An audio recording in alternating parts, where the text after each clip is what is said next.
Hello and welcome to Video Game Hangover. I'm Randy Dickinson and I'm in Harrisburg, Pennsylvania. Hey, I'm DJ Ross. I'm in Mountain View, California.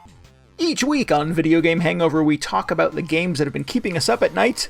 This week we're playing RogueJack. And we're digging into the final week of our summer Backlog Attack with Super Mario RPG and Wolfenstein Youngblood. Plus, we will announce the winner of our annual Backlog Attack contest. Oh. Yeah. Who's it going to be? Did you win? Did I win? Oh, I never win these things. I don't know. I put in the work. Did you? Yeah, kind of. Yeah, yeah, more or less. Yeah, you know, as much as, you know, playing Wolfenstein is work. Yeah. Wait, you look at it that way. I have to confess, I did not, spoiler alert, I did not finish a single game in my Backlog Attack this year. Nope, nor did I. Yeah. Nope. Which hasn't, like, we talked about it when we started this thing. That hasn't been as much of a focus for me as much as I just want to get into these things and try them out. Yeah. It's a buffet. It's a buffet of video games. Yeah. You don't want to, you don't want to finish the buffet. Right. No, you don't want to. Just want to try a little bit of everything. Yeah. You can't just load up on one thing. You have to, like, you know, you spread your kind of attentions across the buffet. Nobody's going to complain like, Randy, there's still mashed potatoes in that thing. Really didn't put in any work here. Ooh, mashed potatoes. So is that a bad example? No, that's a thing I haven't had in a long time. That sounds really good. All right. Well, okay. New Backlog Attack plan for next month. Mashed potato attack. Oh, I think I would be a contender in that one. Yeah, I would finish that game. I would see it through to the end. I would watch the credits. There'd be a secret, like, extra thing at the end. I don't know where this is going, but yeah. Unlockable, the secret ending. That's the platinum trophy on the potatoes. Right. Yeah, unlock all the characters. Oh. Bacon, sour cream, cheese sauce. Oh, okay. No, I get it. Yep. I get it. I like where this is going. Yeah. A loaded baked potato. Well, now we're okay. Now we're getting into baked potato mashed potato, territory. not the same thing. Yeah. No, I know. This could be, you know, you could do the potato attack. Potatoes are very versatile. Sure. Work some French fries in there. Yes. I have not had real French fries in probably 6 months. Are you eating fake French fries? Can't. Well, I mean, maybe I could make French fries at home, but I don't want to, you know, deep fry a bunch of stuff in my kitchen. Yeah, because everything in the kitchen inevitably gets covered in grease. Yeah, then it'll just smell like, you know, working at a fry shop or something. Right. So occasionally I'll do like wedge fries, which are a poor substitute for real, just like, you know, French fries.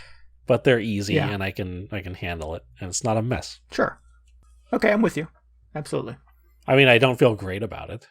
I'm not proud that I'm filling in the French fry gap with these wedge imitators, but you know, do what we can. Next time you do your occasional excursion to the grocery store, grab a bag of those frozen like Ore-Ida things. Are those good? I can vouch for the tater tots and like the little hash browns, but I'm not sure about the French fries. Okay, so you're just like, buy these things that are dubious. They're trying to sort of, it's a product that is meant to evoke feelings of French fryness. Mm-hmm. Tater tots are pretty good. I suspect it'll get you there.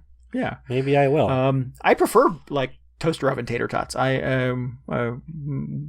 When I used to go to bars, you know, it's very trendy to have like a platter of fried tater tots available on the menu. And I don't like them in the deep fryer nearly as much as I like them just in a toaster oven. Oh, really? I don't think I've tried that.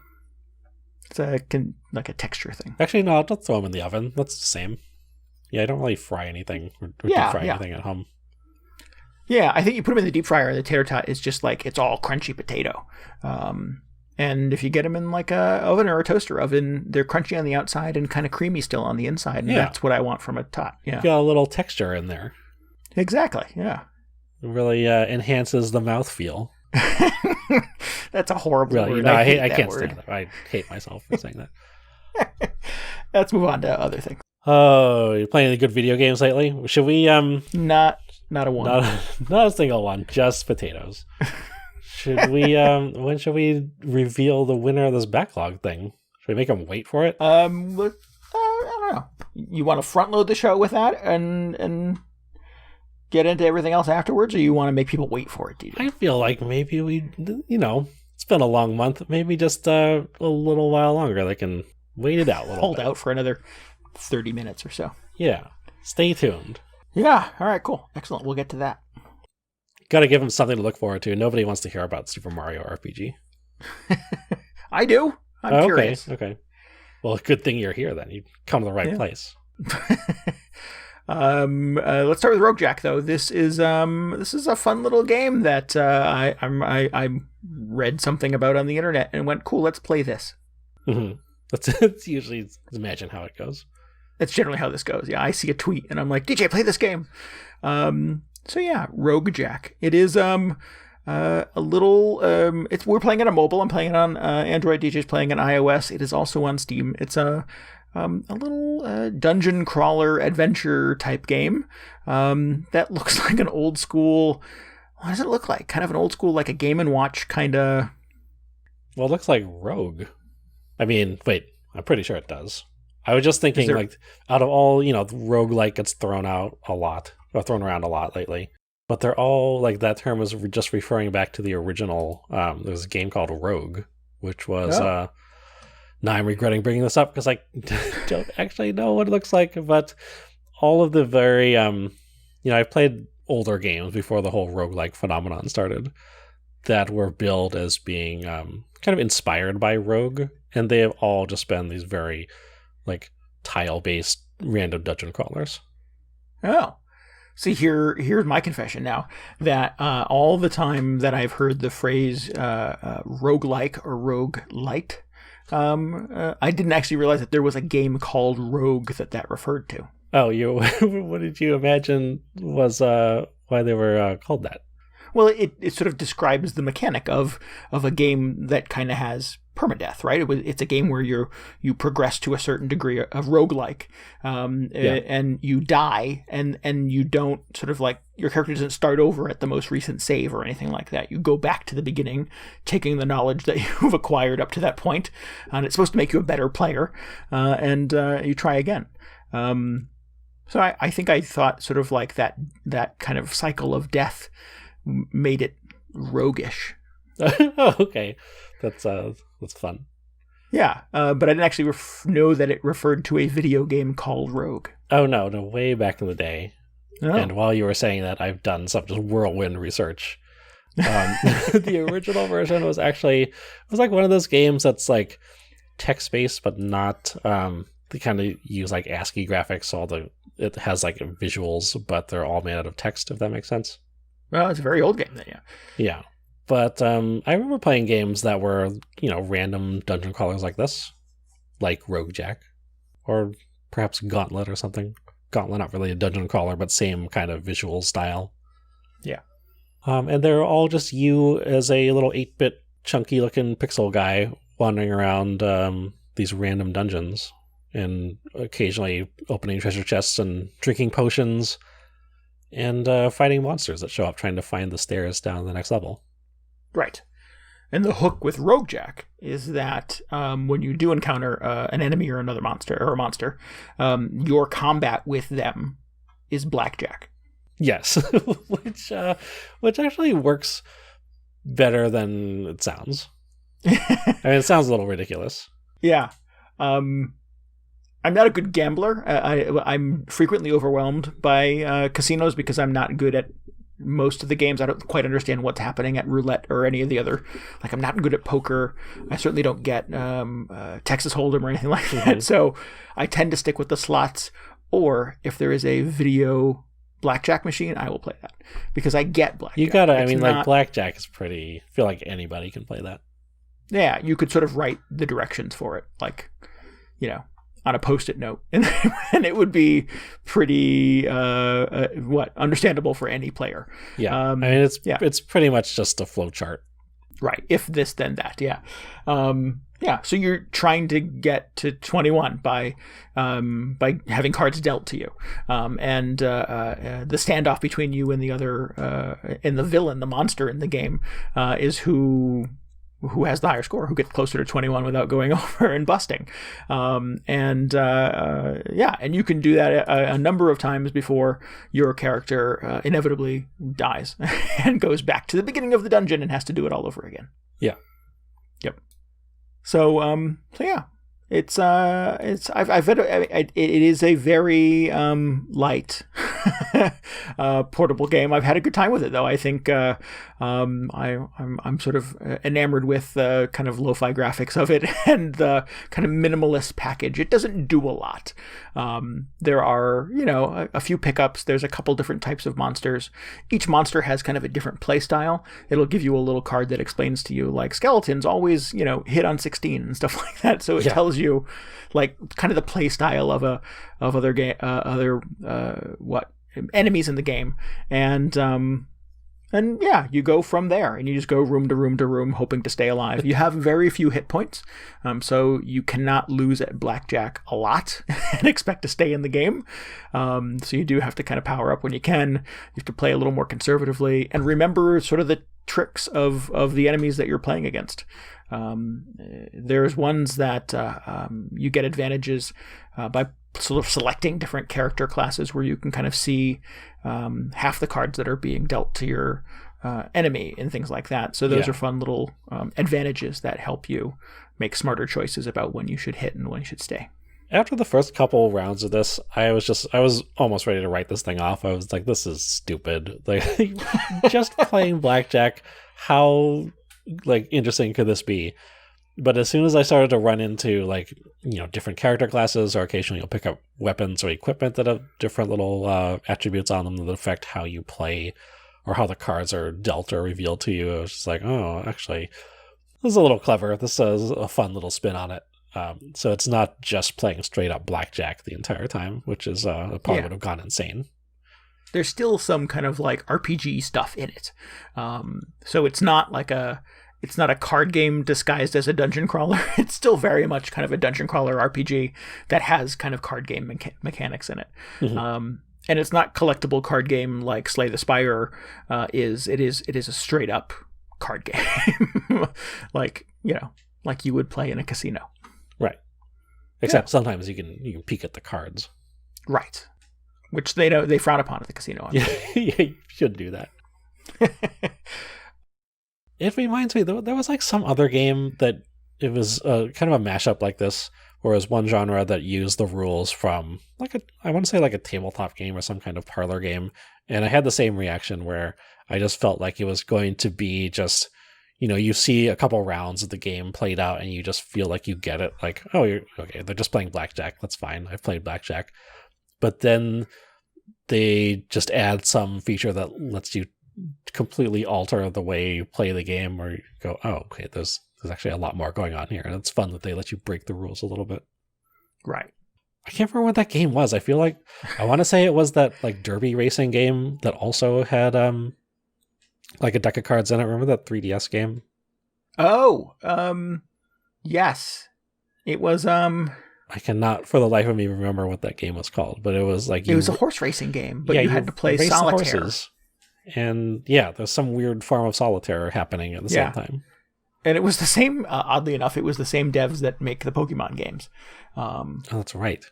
I remember that weird little detail. I forget what that was called, though. Yeah, anyway. Well, remember at some point. That was a fun game, and I was quite obsessed with that, too. I remember having a really good time with that and playing it for far longer than I think maybe I expected I would. Yeah. And likewise, there were, obviously there is sort of the mindless distraction of playing solitaire. And the game had added enough kind of like fun bells and whistles to it to make it feel like you were breaking the rules a little bit, but still, just playing solitaire, sort of cleverly disguised as a horse racing game. Was it solitaire or was it poker? I think it was solitaire. Anyway, there are enough weird little tricks you could play in that game that kept it from being just another solitaire game. It's kind of what RogueJack does. I agree. How well are you dealing with the whole lose everything and go back to the start and play blackjack some more thing? Poorly. I'm not a fan of that. Poorly. Okay. Yeah, that is. If any part of this sort of experience is like, geez, if I could change one thing, it would be that. It sort of incentivizes you to keep playing and to get back. We were talking sort of about this mechanic on last week's show, actually, to get back to the room that you died in. Get your stuff back. And pick up your stuff. I still find that annoying. I really just like, give me additional lives, make me pay a couple bucks for it, and I will happily give you $5 or whatever amount of money you want so that I can continue where I want to continue and not have to play it like a roguelike. Although the game is called sounds like pay to win for me. Totally. I mean, I just want to pay to play. I don't really want to pay to win. Play. Okay. I will sort of win or lose based on my own merits, but I don't. This whole like go back to the beginning and start over, think about what you've done. I find really annoying in just about every video game except Slay the Spire. Except Slay the Spire, right? Yeah. I think it's that's fine. I've played a bunch of similar games, so I'm maybe not as fazed by it as you are. Yeah. It's zippy. It's pretty efficient. It is, yeah. That's something I like about it, because like blackjack itself is so fast, and you're talking about a minute ago some enemies you have to play more conservatively against, which I feel like in blackjack there's like not a whole lot of room between there's not a whole lot of difference between playing conservatively and just busting your hand every single time. Because you can try and hold back a little bit, but then then the dealer or the monster you're fighting is gonna have a higher card than you, or I don't know. Right. It just feels like there's so little variation. Yeah, it just occurred to me that essentially the monster you're fighting against is the dealer in the game, and that didn't occur to me. Yeah. Yeah.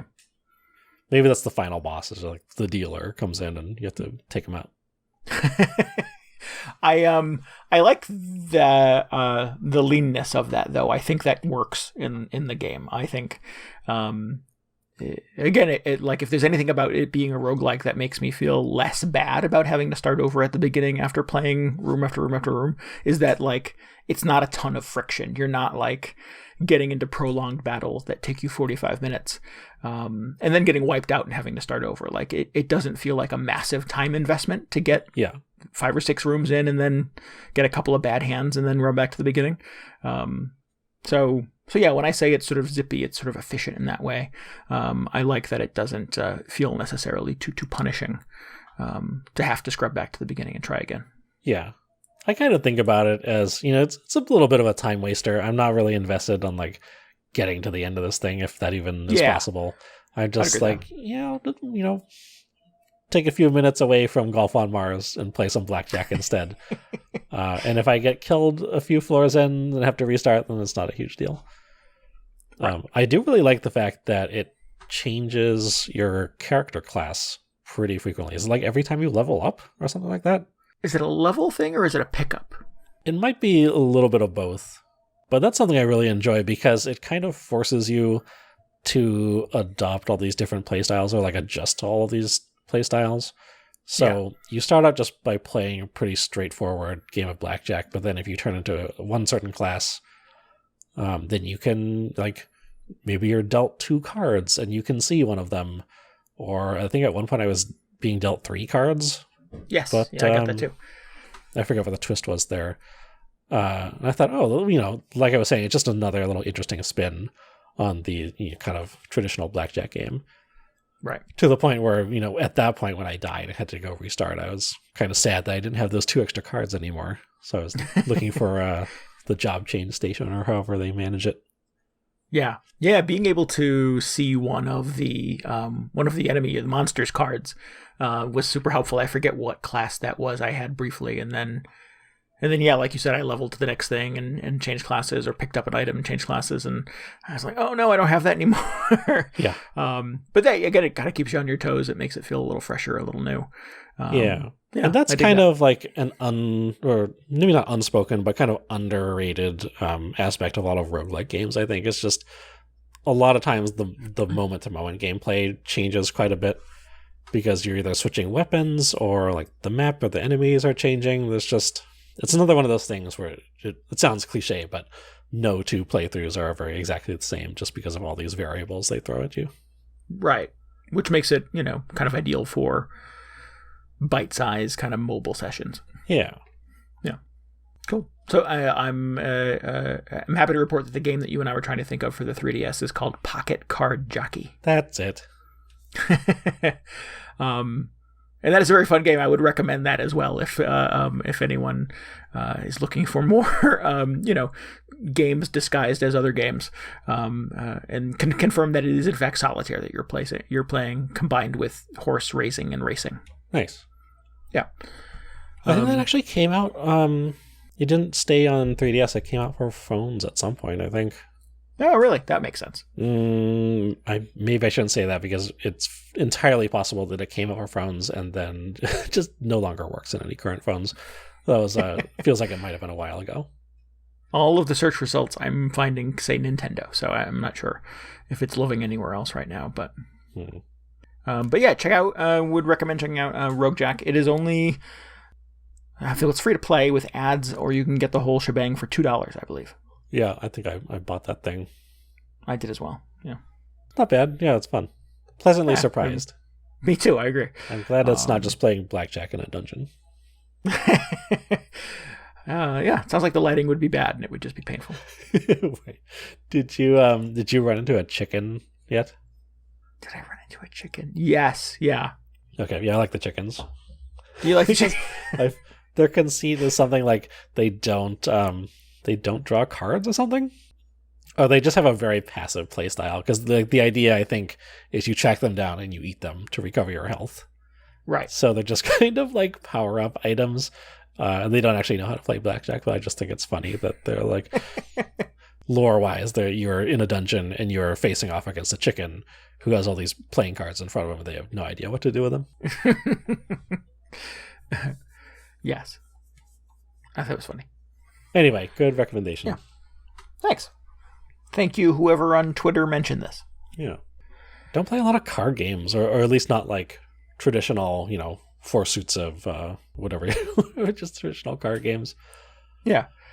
That's why I was sort of trying to draw the distinction between sort of what RogueJack is doing and what Slay the Spire are doing, because you say card game and those are both going down 2 different rabbit holes. Yeah. Yeah. Yeah, I have that. What's the new Clubhouse Games that has all the card games kind of baked into it, and that's there's something kind of fun and simple about kind of a lot of those games that everybody knows the rules to. Yeah. Yeah.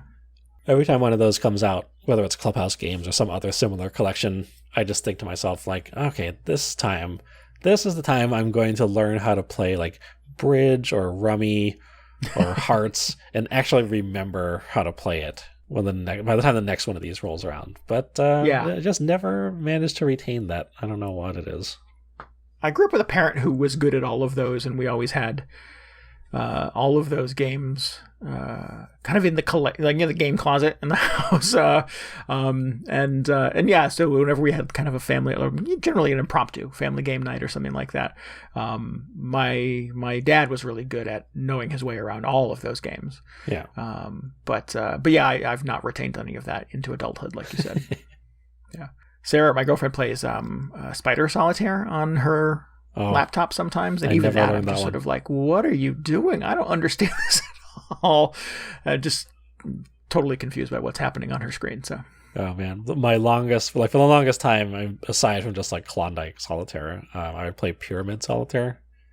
Although I feel like if it's Solitaire to begin with, the rule set is fairly simple. So yeah, I don't know if I'm not trying to impress anybody, but I'm just saying, played a mean game of Pyramid Solitaire back in the day.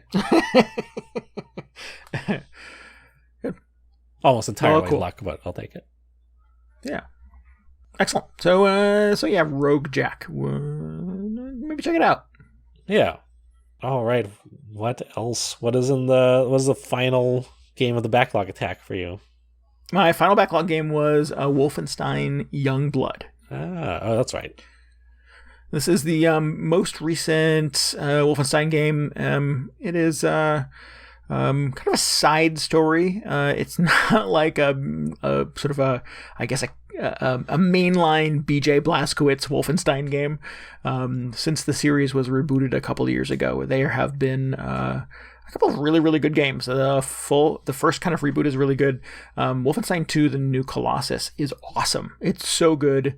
It's super fast, but has really good stealth moments. Wait, what was the first one in this new, like the modern series was The New Order? Is that right? That sounds right, yes. Okay.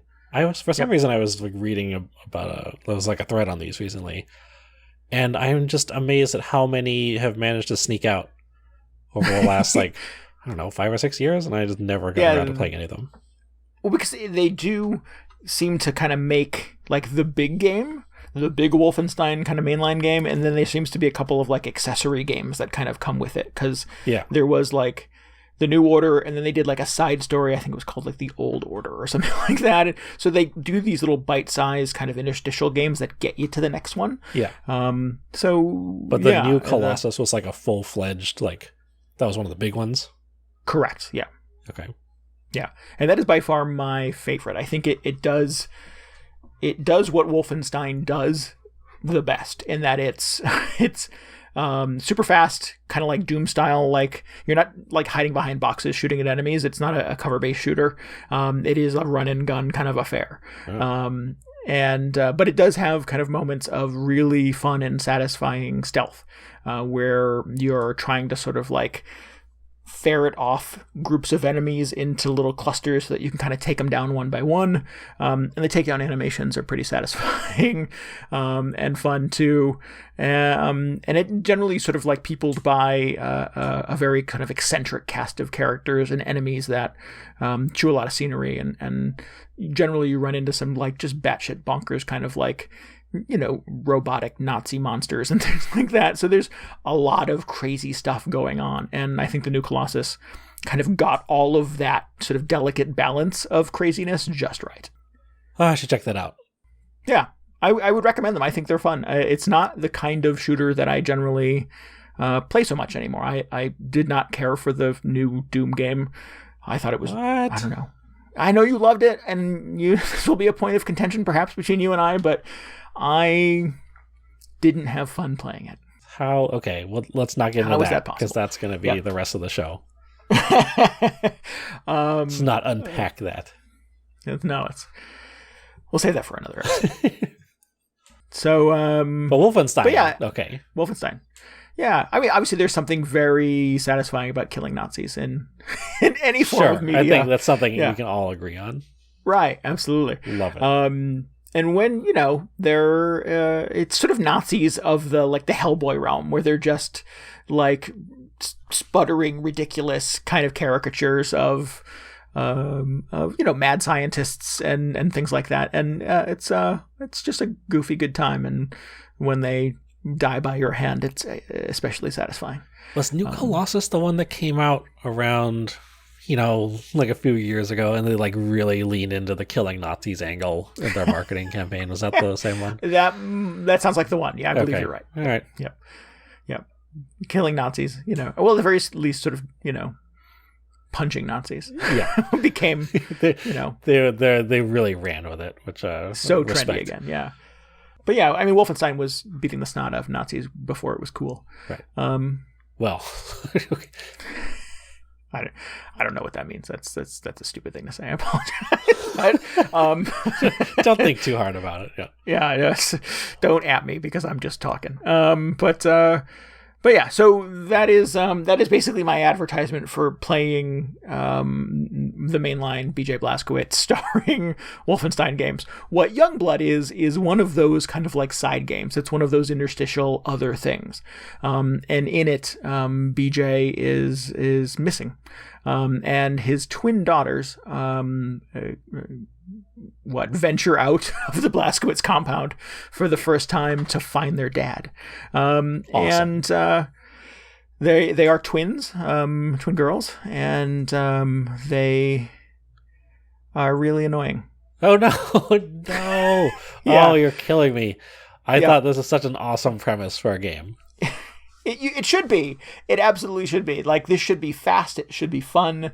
It should be goofy as all get out. It should, again, have kind of just the crazy, sputtering, kind of eccentric enemies and stuff like that. And it just feels kind of half-baked. Oh, this is, I was thinking, it's going to be Wolfenstein, the Wolfenstein you know and love, but with, that teen attitude. Cool 90s teens.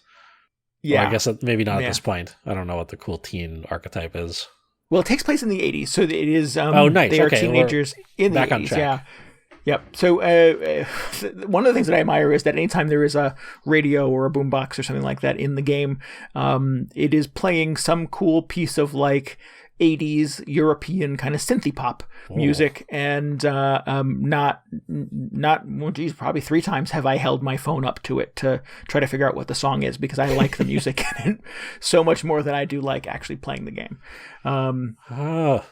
What I will say is that it is designed in really every way to be played as a co-op affair. And I think if I had another human player controlling the other twin, and we were just running around shooting zombies. I keep saying zombies, I mean Nazis. I get my overused video game villains confused fodder. Sometimes. Yeah. But I'm not playing with another person, so I don't have the distraction of hanging out and socializing with a buddy. I really just have kind of the AI controlling my twin. But she keeps saying the same lines over and over and over again. Okay, now I'm getting it. And I wish I could punch her. So it's the 80s, and anytime you find like a cache of weapons or a little secret power up, or you're looking for these little Nazi coins, and if you get enough of them, you can do an upgrade on your gun and stuff like that. And anytime you find one, your twin sister goes totally tubular. Nice. That's a cool 80s thing to say. Like that, but yeah, it's a lot. It's over and over and over. How many of them do you find? Quite a lot. Okay. Yeah. Well, I mean, you spend them to upgrade your gun, so that it is in the best interest of the game to give you enough that you can buy upgrades.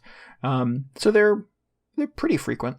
There's a point. The game starts in a Zeppelin. A giant Nazi, of course, yeah, right? It's a giant Nazi Zeppelin, and you board and are trying to make your way to the front to take out some general or something.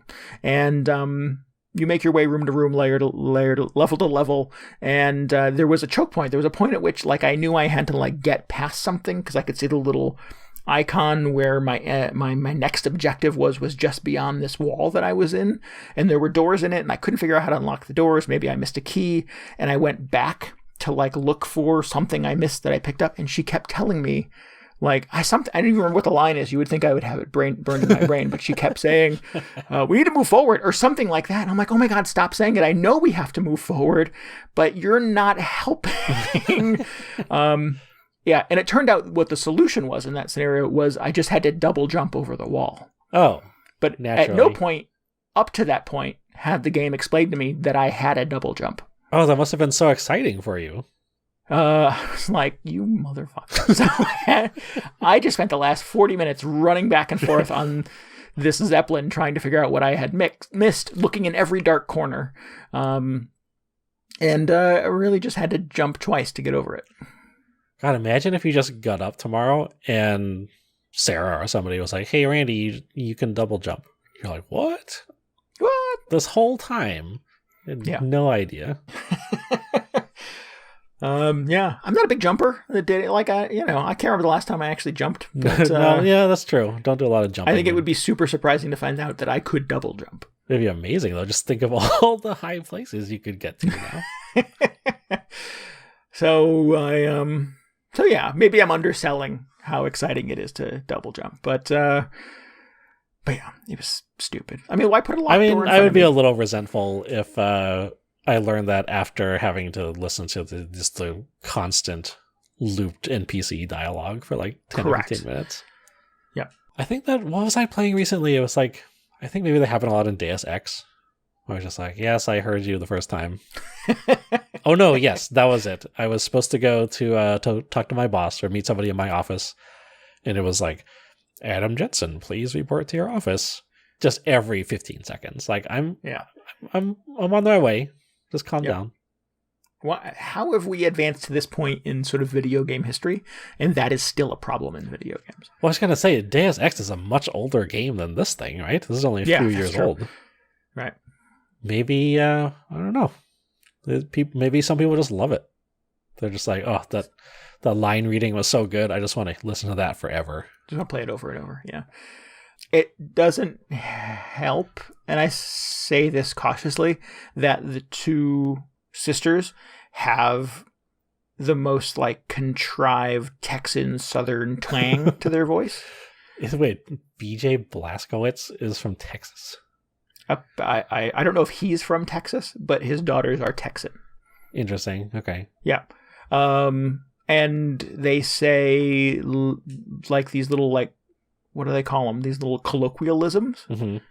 Like, oh yeah, that's fine as paint sometimes.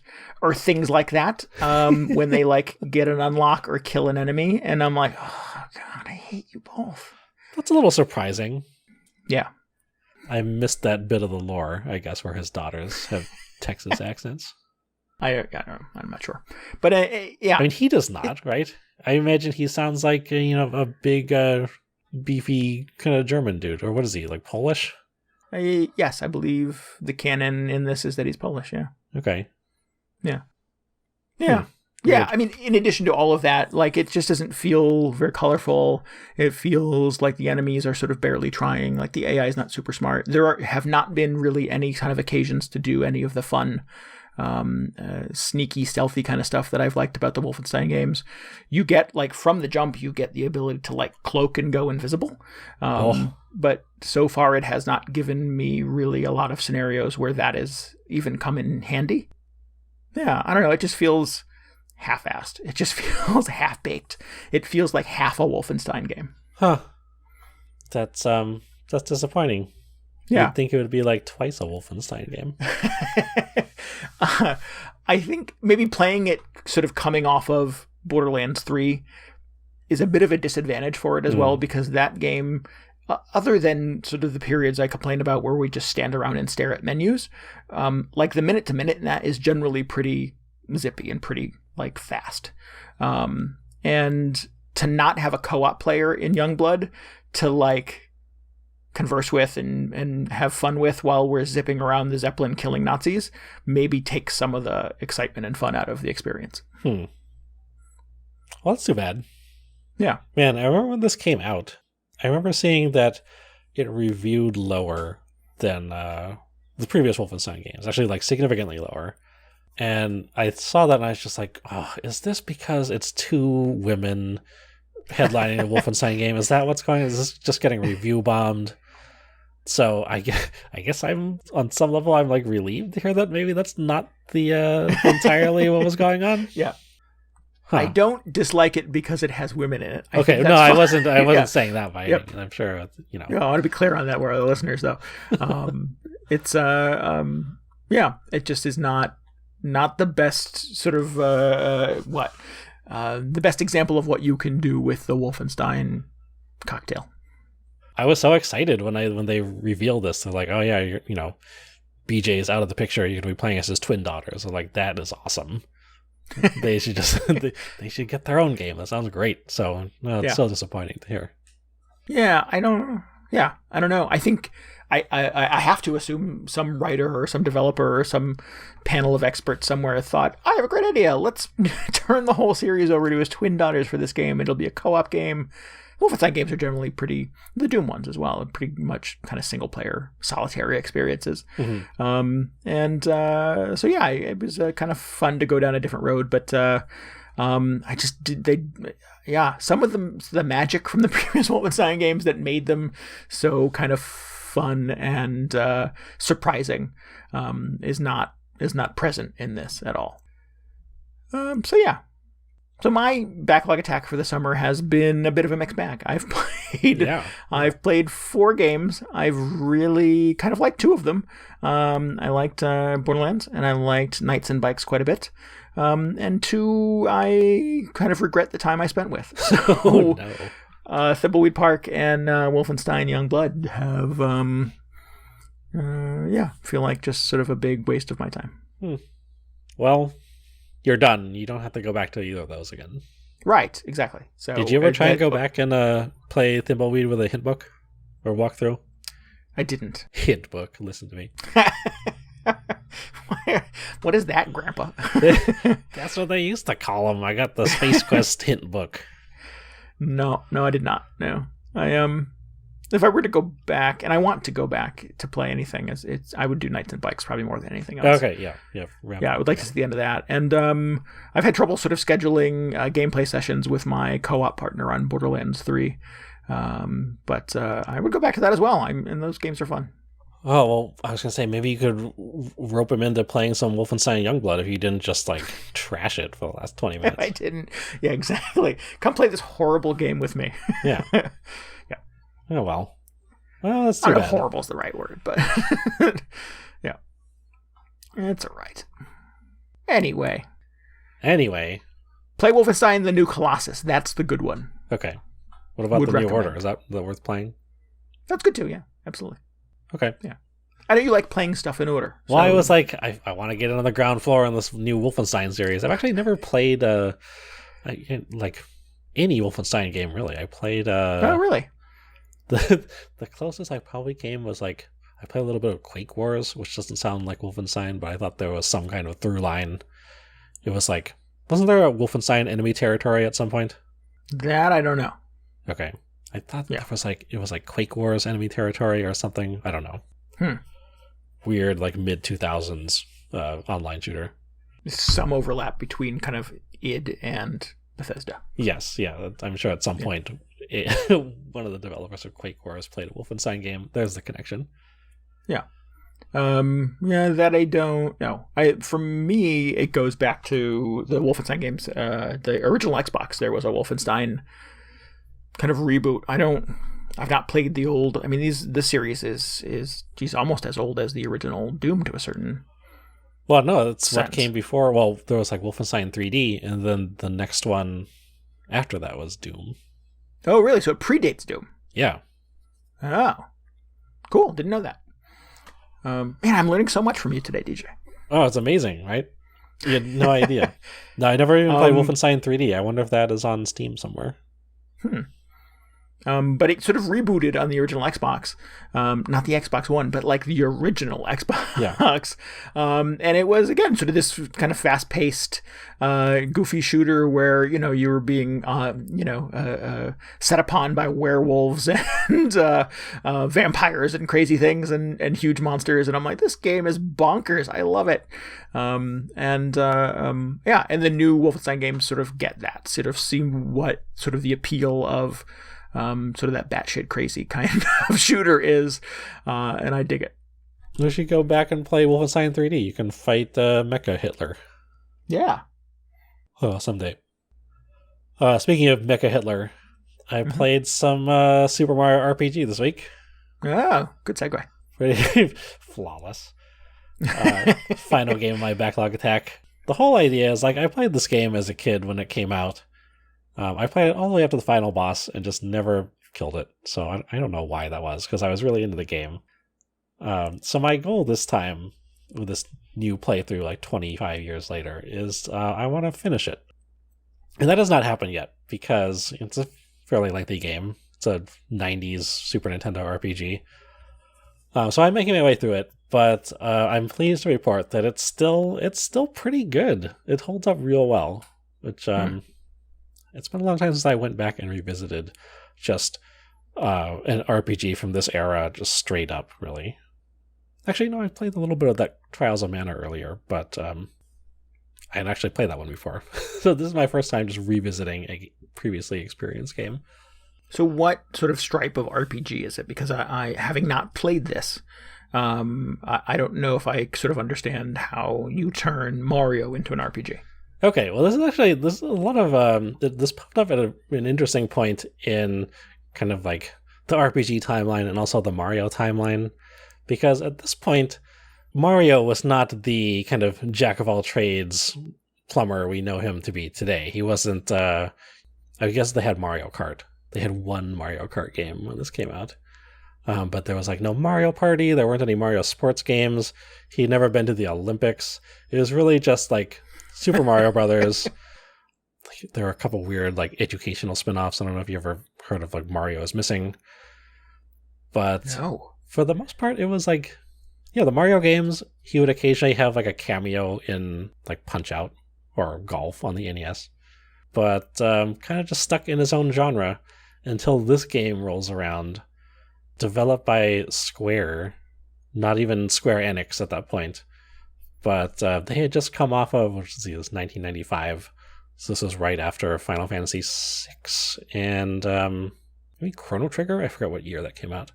But around that era, so they're hitting these home runs with all these big RPGs on the Super Nintendo. And out of nowhere, really, at least how I remember it, they announced that they're going to make like a big epic RPG, kind of assumed to be in the style of like a Final Fantasy game, but with Mario and all his friends. And I really don't remember what my reaction was back then, but it turns out they did a pretty amazing job, and it's just weird to come back and play this and think like all of the characterization we've gotten from all the Mario games since then did not really exist back in 1995. This is like one of the first Mario games where characters have real dialogue that are not like, sorry Mario, but the princess is in another castle. So it's kind of mind-blowing if you think about it through that lens, because you start up the game and Bowser's kidnapped the princess, blah, blah, blah. And then just like Toad runs into Mario's house. Mario has a house in this game and just starts yelling at him. You're like, what is going on in this game? This is strange. But it's Mario. It's all these familiar characters, so I'll just roll with it. Does Mario talk in this? Mario does not talk. In fact, it's kind of a fun point of they kind of make a bit out of it. Oh, really? So he's kind of like, the silent RPG protagonist, which is kind of hysterical. But all the other characters talk, and all the other characters try to talk to Mario, but when they ask him something, when he, like, at one point he has to go report to, I don't know, I forget, it's like the Mushroom Chancellor or whoever is running the Mushroom Kingdom while the princess is kidnapped.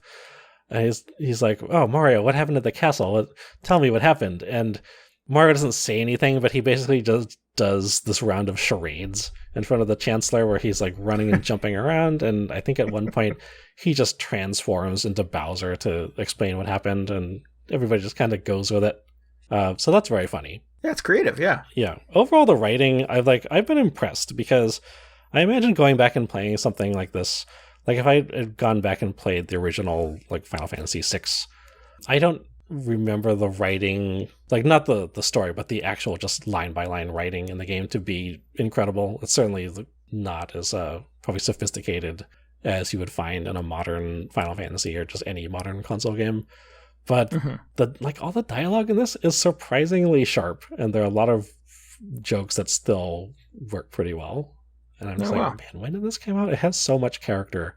It has so much more character than I expect from a game that came out in this era in a genre that was kind of like, a lot of the times you would end up with these localizations that were just like not great, just because that was kind of the state of RPG localizations back when this came out. Right. But yeah, Toad is it's a lot of Toad. Toad has a lot of goofy dialogue in this. And a lot of the other characters who join Mario do as well. Like at one point, I think Mario is about to rush in and fight this boss, kind of like arms swinging. And one of the other characters stops him, and he's like, who do you think you are, Bruce Lee? And I was like, wait, well, that's weird, but it's a pretty good, unexpected line, I guess. I'll take it.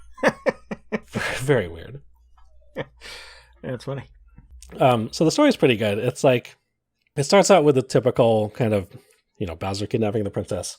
But then these very like unexpected and kind of JRPG like plot developments happen, and it throws everything kind of out of whack. And you have to go. Mario has to go at some point try and rescue the princess, but also figure out what has happened, what kind of weird disaster has befallen the Mushroom Kingdom, which is very exciting. They managed to rope in a bunch of there are like a couple original characters in this game who join you as party members, which is cool. So it's not just it's not the usual Mario cast that you would expect, I think. As far as the kind of gameplay goes, you kind of so first of all, the whole game is in this isometric kind of 3D perspective. This is like when Nintendo was really getting into like pre-rendered 3D graphics on like Silicon graphics machines. So if you imagine like Donkey Kong Country and how that game was all like very high-end graphics, but cut down into like sprites that could display on a Super Nintendo, it kind of has that look. So they're like these really fancy or kind of cleaned up 16-bit versions of these very sophisticated for the time like 3D models of Mario and all the Mario enemies and everything. So it has that kind of interesting look to it, and you spend most of the time running around sort of in 3D. It's like I said, it has this isometric look, and there'll be enemies running around the map as well. And your kind of instinct is to, go over and jump on them because you can jump because you're Mario. So you'll see a Goomba, so you run over to it and try and jump on its head. But instead of squashing it, it just starts a turn-based RPG battle. And the battle system has a lot of clever ideas that it introduces. One of them is probably one of my top like spins on the typical turn-based RPG battle, which is it introduces this thing called timed hits. And I like when I play this, it blew my mind. I couldn't believe that, or at the time, I remember thinking like, oh, this is the best. This is just going to be in every game from now on. Like every RPG, every Final Fantasy going forward is going to have timed hits because this is so good. And I don't understand how you could not do this. And it hasn't really worked out that way. In fact, it really did not work out at all that way. Like, very few games actually do this, which is still surprising to me. What do you mean by a timed hit, though? Can you describe it? So how it works is if you played any of the Mario and Luigi games that came after this, they use a similar system. But you start out by playing what looks like a typical turn-based battle where you've got your guys on one side, and you got the enemies on the other side, and you have a little menu where you can select all your commands like attack, magic, item, whatever. So, and if you do your basic attack, you pick your target, and Mario will jump forward and do his little attack animation. And how timed hits work is if you just push the A button at the correct time during his animation, he will, depending on what weapon he has equipped, he will do like an extra swing, or I don't know, he just hits a little harder and you do a little bonus damage. Oh, okay. So it's just, a very simple way of keeping you a little engaged while you're playing it, and you get a little bonus payoff at the end if you do it correctly. The Paper Mario games do that exactly. Okay, yeah. Well, so this is where it came from. Oh, okay, cool. And it's super fun because it starts out very easy. It's pretty easy to tell when you're supposed to push it if Mario is like punching somebody or eventually gets a hammer and a Koopa shell. So first of all, you have like all these fun Mario weapons to kind of figure out the timing for. So it's pretty easy to do consistent timed hits on your regular attacks. But where it gets really interesting is when you start using, I guess, the equivalent of like magic spells in this game. So, for instance, Mario, of course, has a signature jump. So if you push the button as soon as Mario lands on the enemy's head, you'll get the bonus damage. There's a more powerful version of that move later on where if you hit it at the right time, he will just continue to jump on their head as long as you keep chaining the hit with the correct timing. Oh, wow. Which is super fun. And then, all the other characters have their own kind of flavor of spells as well. And a lot of the kind of fun of getting a new spell is you cast it and you kind of watch the animation. You go, okay, so where am I supposed to push the button on this one? And some of them are a little tricky, so it's fun to kind of decipher it as you're playing the game. Oh, but it's so good, and I can't believe like this didn't just become the standard after this. Like, I know they do it in all the Mario games, but I don't understand like why not every other game? Like Final Fantasy VIII did this for like one character had a timed hit attack, and that was it. I just thought, well, seems a little half-assed. Why didn't they just go all the way? And so very few RPGs since then have used it, aside from all the Mario-related ones. I don't know why, but I'm just so excited whenever it pops up in a game because I feel like it's just such a simple thing that makes the gameplay so much more interesting than just the typical kind of, selecting stuff off of a menu combat system in a lot of RPGs. Yeah. I dig it. I mean, it's one of the things. I'm currently playing the new Paper Mario, and we'll talk more about that next week, but it's one of the things I like about that series. I think the writing is really sharp, too. To go back to your kind of earlier point about Super Mario RPG, I'm frequently surprised by how sharp some of the writing is in the Paper Mario games. And it sounds like they're sort of taking that tone kind of wholesale from Super Mario RPG, and it sounds like they're taking the combat from it. Yeah. It's weird because it kind of, like, Mario RPG really led directly into Mario and Luigi on the Game Boy Advance, I think. Yeah. And I never played a Paper Mario, so I don't really understand how exactly that connects back to the original, like to Super Mario RPG and kind of in parallel with the Mario and Luigi series. But, let's see, the first one came out on what, N64? The first Paper Mario? Yeah. So I guess it would. N64. I guess I would follow that would borrow stuff from the only other Mario RPG that kind of existed at that time. Right. But I've always felt like the Mario and Luigi games were the most direct like follow up to this one, because the way you run around the map and you're always jumping on things and discovering secret like hidden coin blocks in the Mario and Luigi games just felt very Mario RPG to me. I've played some of those. I played like the DS, 3DS ones, but I don't have the history with them. Yeah, there's actually a Mario and Luigi Paper Mario crossover called Paper Jam. Yeah, that came out I think for the 3DS not too long ago. That's it's okay. It's not the best. Yeah. But yeah, it is very much kind of an RPG in the sense that it has kind of an overworld and you have enemy encounters and it's turn-based, and it's kind of all the things that you would expect from a turn-based RPG. Yeah.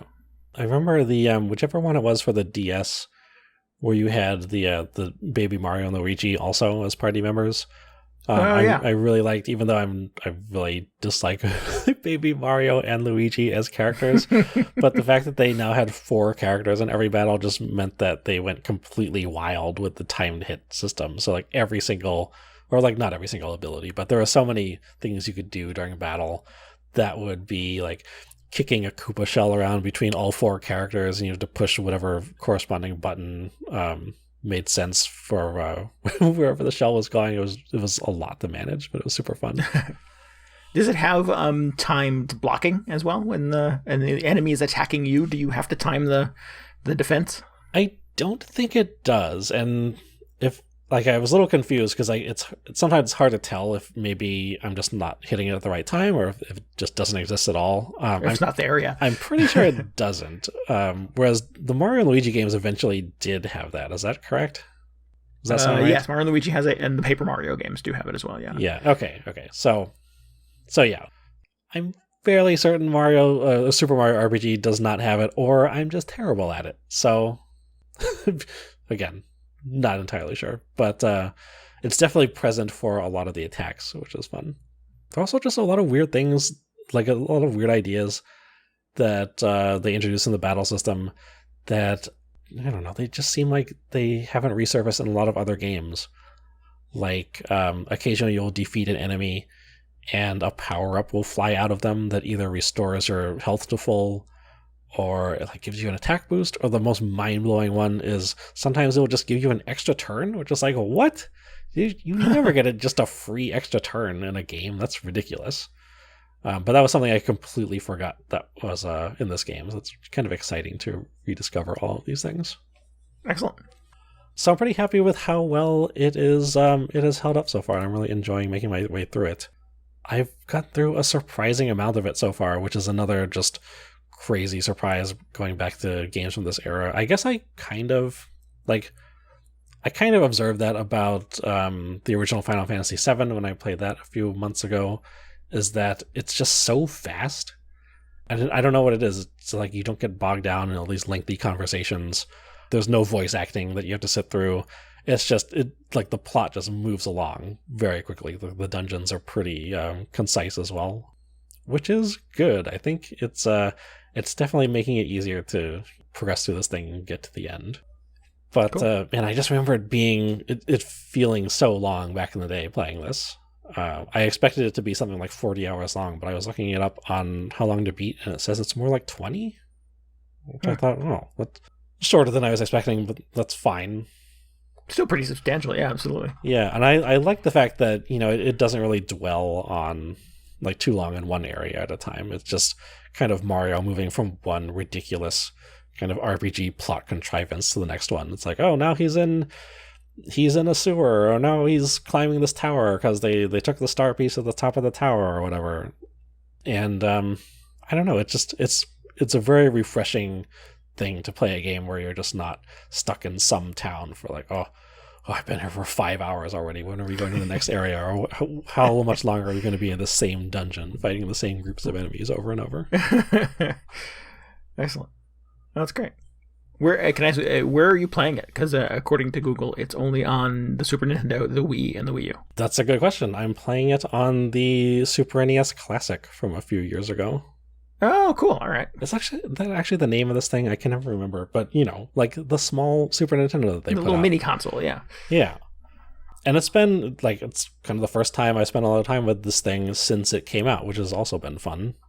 I kind of wish it was on the Switch because, I wish everything was on the Switch. Right. But it's been a very painless experience hooking this thing back up and playing a couple hours of Mario RPG here and there. It has a very nice, like, in addition to the in-game save system, the Super NES Classic has just save states, so you can essentially just pause the game and make a save anytime you want, which is terrific. I'm kind of shocked that it was on there. I was like trying to remember if I would have to, like, what piece of archaic hardware I have to drag out of the closet to play this thing. I kind of can't believe that it's on the little mini thing. Because, like you said, it's not, I feel like it just doesn't get ported to everything. I didn't even realize it came out on the Wii. You said it's on the Wii U even? Yeah, according to Google. I have no first-hand experience on that, but okay. When you search for a game, it tells you what consoles or what type of technology it's playable on, and it just says SNES, Wii, and Wii U. I guess that's not that surprising because Nintendo is not like, they're not really known for porting this old stuff to everything. Yeah. It's weird because it's like, it has that Square connection, and they're a little better about, like Final Fantasy 3 is on pretty much every platform. But I guess, I don't know, maybe Nintendo is still hanging on to the rights for this one. So they're not letting Square Enix just port it out to everything. Yeah. Nintendo does love that control. Yeah. But yeah, it still plays pretty well. If you have a Super NES Classic and you haven't played this for some reason, it's definitely worth getting back into. Cool. I think you might even enjoy it. I don't think it's that antiquated. I mean, the graphics are, not the greatest. But, the writing's good. The battles are fun. The soundtrack is incredible. It's Yoko Shimomura. I think she went on. I don't remember if she did the Mario and Luigi soundtracks, but, very good track record. Excellent. Yeah, there's been this rumor this year that since it's the 35th anniversary of Mario, that Nintendo is going to just bulk re-release all of these old Mario games. And I have not played the earliest Paper Mario games. I like all the modern ones. Super Mario RPG is one of those that kind of got lost to the ages for me. I don't think I was actively playing video games at the time that this was a thing. Was this on the list, the ones that they might re-release? Yeah, I believe so. Oh, wow. Yeah. The Mario Galaxy games were on there too, and I've not played those. So I would like to play all of those games. And so if they came to the Switch, which is the rumor, I can see me probably trying to dip into all of these at some point or another. Man, I would love to play the original Paper Mario, but everybody says like the GameCube one, the Thousand Year Door or whatever is like their favorite thing in the world. So very curious. That seems to be the gold standard for Paper Mario games. Yeah. And I've not played that either, so I want that too. Yeah. Well, you can play Super Mario RPG while you're waiting. Cool. Although then if they announce a re-release, you'll be kind of annoyed. I have one of those little mini consoles that I've not really used a lot, so that would be a way to do it as well.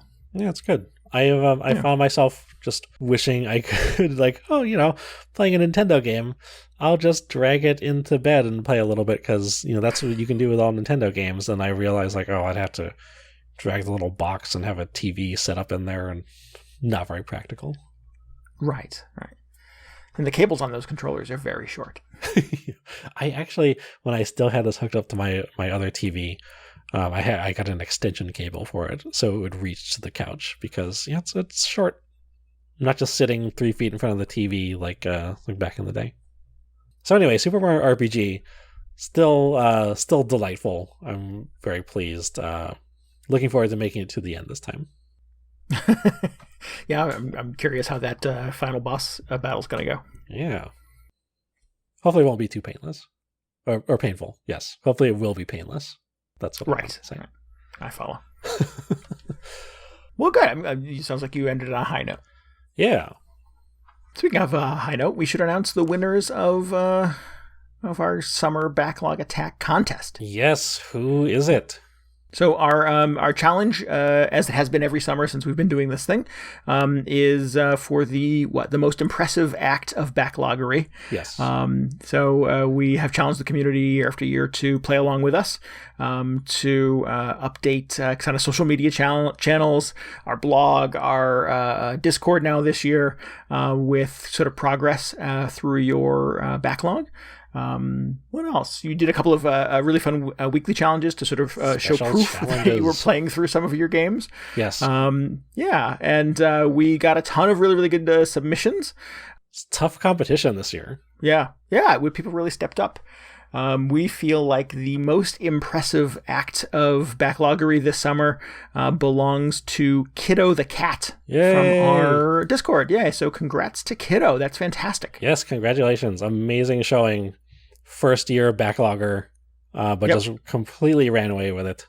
Very ambitious backlog. Do you have the list of games she was tackling this summer? I do. Those games include Red Dead Redemption 2, Until You Fall, which I hadn't heard of. It is a VR game. Right. Borderlands 2. Gonna have some Borderlands in there. And then Cuphead, which I believe not only she completed, but 100%ed or 99%ed. Something like that, yes. That's close enough. Take it. But in addition to that, Kiddo the Cat turned in every single backlog challenge, 4 for 4. So that was also amazing. Woo! Follows directions well. Yes.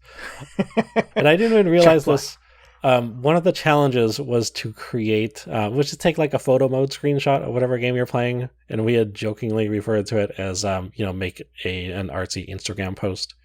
And what she ended up doing was she made a fake Instagram post that was posted by one of the characters in Borderlands 2. And I didn't even realize, I saw it, and I was like, oh, that's funny. Somebody, here's a Borderlands meme from whenever this game came out. But no, that was a 100% original handcrafted backlog challenge meme. So that I was just blown away by that. So that's incredible. Excellent. It's good work. And you and I can attest that Kiddo joined the video game Hangover community just earlier this year. Sort of hopped into the Animal Crossing channel when we set that up, and has been a fixture on our Discord ever since. So super exciting that she got roped into the Summer Backlog Attack Challenge with us and put up such a good showing. That's the other thing, is I don't understand, made it through all the challenges, played all these old games, and still manages to maintain this amazing Animal Crossing island. So just very impressive all around.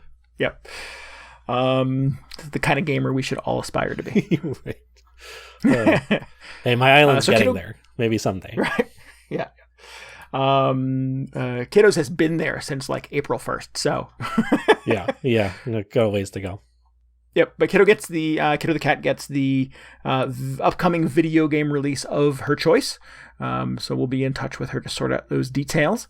So congratulations to Kiddo.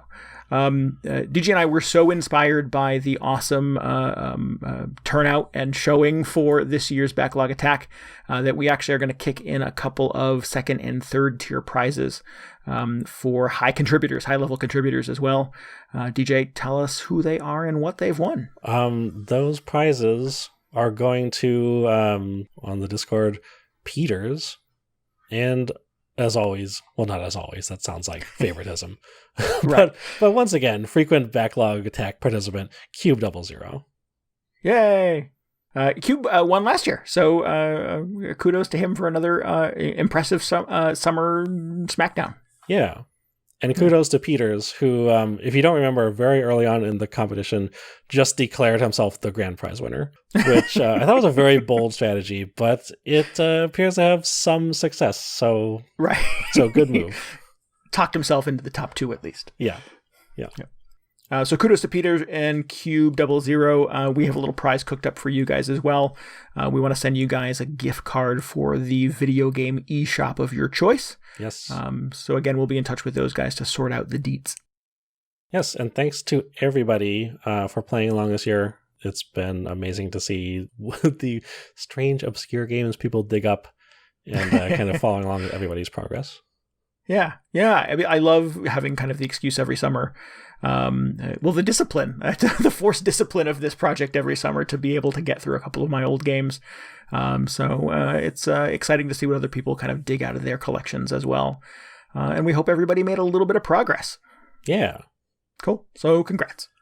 Congrats again. Oh, we made it. I think that's about it, right? Are we done? I think so. All right, good. Felt like a lot of games. Yeah, it's nuts. If you need any more video game hangover, and how could you at this point, really? But if you're hungry for it, you should definitely follow us on Twitter at twitter.com/VGHangover. You can get show notes, links, and tell us what you thought about this very episode at VGHangover.com. Man, we love talking about the Discord because we have such a cool little community over there. We would encourage you to join us as well. Hop onto VGHangover.com for a link to the Discord. Do it. Send us your fake Instagram posts. Do that too, yes. Subscribe, rate, and review us on iTunes, Spotify, Google Podcasts, and anywhere else you can get podcasts. And perhaps most importantly, just tell your friends about this show. We love that stuff. Yes, please do that. Yeah. Once again, thanks to Lemonectric for our intro and outro music this week.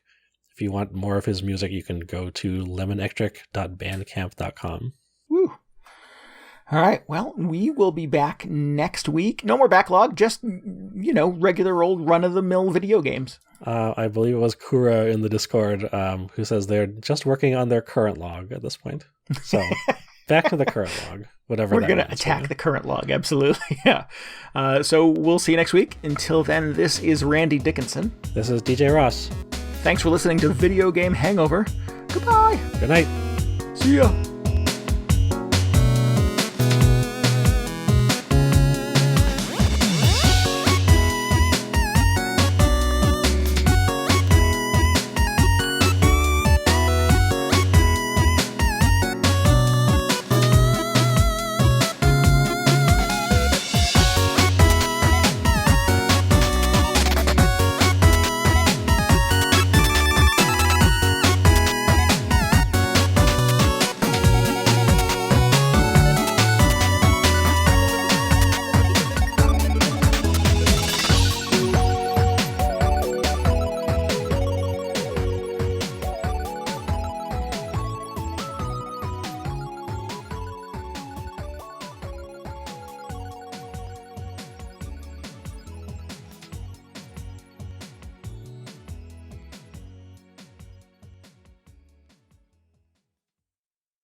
Oh, yeah, that's fine as paint.